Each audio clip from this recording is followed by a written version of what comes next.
Désignée par l'UNESCO, la réserve de biosphère de Fundy est l'un des endroits les plus uniques au monde grâce à ses marées géantes. Cette série explore certaines des destinations incroyables de randonnée de la réserve. Située au Nouveau-Brunswick, le long du littoral de la baie de Fundy, l'abondance de sentiers de ce paysage permet d'accéder à plusieurs lieux fantastiques.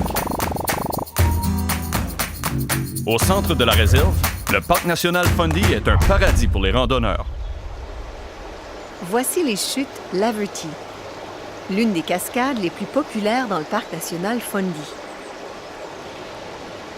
Véritables murs d'eau, elles ont été façonnées ici entre de la roche dure et résistante et de la roche sédimentaire qui s'est érodée.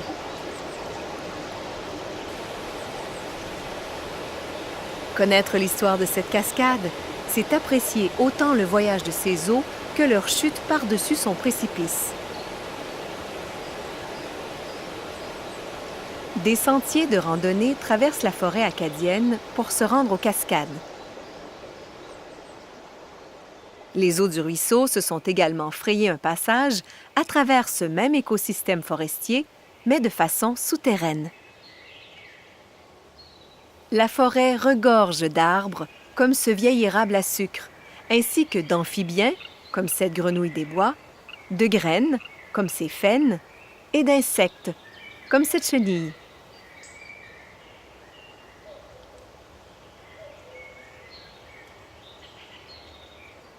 Un royaume étrange, que l'on ne constate pas souvent à l'œil nu, est tout particulièrement présent ici.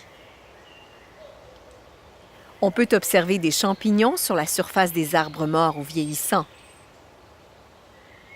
Les diverses espèces de champignons doivent s'appuyer sur toute une gamme de stratégies pour survivre. C'est pourquoi elles ont des formes, couleurs et textures différentes. Les champignons recyclent la forêt, permettant aux éléments nutritifs d'être réutilisés. Ces organismes, à la fois beaux et tout à fait étranges, servent même d'habitat pour des espèces qui leur sont propres, comme ce ténébrion. La femelle pond ses œufs dans le champignon, ce qui l'aide à répandre ses spores.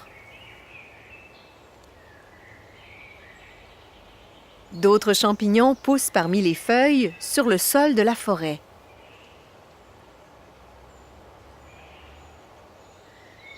Le satyre voilé est un beau champignon, mais il émet une odeur très désagréable.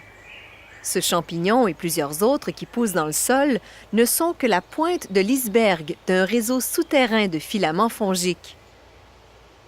De nombreuses espèces de champignons sont mycorhiziens, ce qui signifie que leurs filaments se connectent aux racines des arbres. Les arbres fournissent les champignons avec des hydrates de carbone, tandis que les champignons prolongent les racines des arbres afin qu'ils puissent se nourrir de minéraux et nutriments loin dans la terre. Cette relation interdépendante crée une véritable toile, source de vie, sous nos pieds. Quand il pleut, l'eau ruisselle vers le bas à travers la canopée de la forêt et est absorbée progressivement par le sol. Les racines des arbres, des réseaux fongiques et d'autres organismes filtrent l'eau alors qu'elle se dirige vers la nappe phréatique, puis se transforme en petits ruisselets qui rejoignent les ruisseaux. La forêt ombragée purifie l'eau et la garde fraîche.